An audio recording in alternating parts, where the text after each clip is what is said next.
Hey YouTube, I want to talk real quick about my wiring problem and former problems I've had on my little red truck.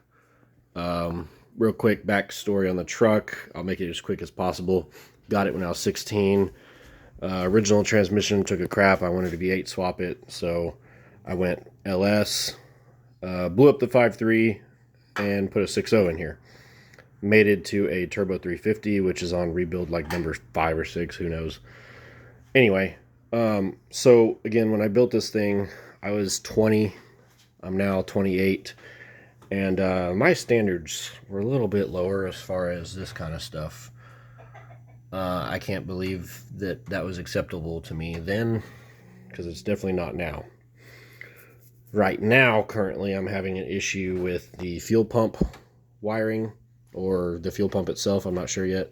Really hope I don't have to pull the bed to change a fuel pump, but I will if I have to, because I'm getting power to both sides of the fuse and the relays clicking on, but no fuel pump. Again, that may not be an issue that is my fault. A little more in the history. I traded this truck just shy of 3 years ago for another project. Gave it to the wife. She didn't really like it, so I sold it and bought something she wanted.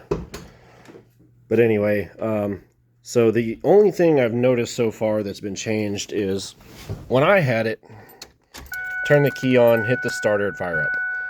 And then I had a separate fan switch. Now, you have to have the key on and you have to flip this toggle switch to have ignition. So there may be something funky in there. But anyway, that's not really what I'm here to talk about.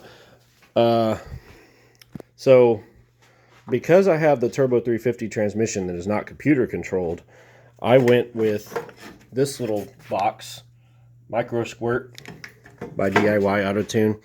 Kind of the smaller waterproofed version of the Mega Squirt 2 that they had out at the time.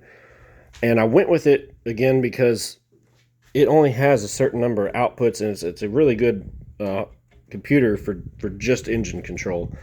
It has a limited number of outputs, so I think it only has 2 spark outputs, so I'm running batch fire. Some may argue with me on this, but that doesn't matter above like 1500, 2000 RPMs. You're not losing any power. Anyway, so, I spliced it into the factory harness here, and I was kind of in a hurry when I did all this. Like, I got a fuse box here that's not mounted anything. It's unacceptable. I tied in as much of this wiring. Some of this wiring is actually for my wideband controller, but anyway, I tied in as much as I could to the factory relay and fuse box, so I'd still have stuff like ABS and airbags, and that little red button there, which is the inertia switch, which will kill fuel if I'm ever in an accident. So anyway, but my plans for this thing are to put a 4L80 in place of the Turbo 350, and that'll allow me to run the factory harness, all loomed and nice and tucked, and factory computer. The only downfall is I won't be able to tune it myself like my cousin and I did with this one. I'll have to pay somebody to do it, but I'm at the point in my life where I want a one and done tune. I don't need it to be peak performance. I don't need to tweak it all the time. So that's the plan as far as this goes. Probably won't happen anytime soon. Right now I got to fix the fuel problem, but we've got some really good tuners in town. I think once I get there, I think I'll just one and done, pay to get it tuned once and call it good.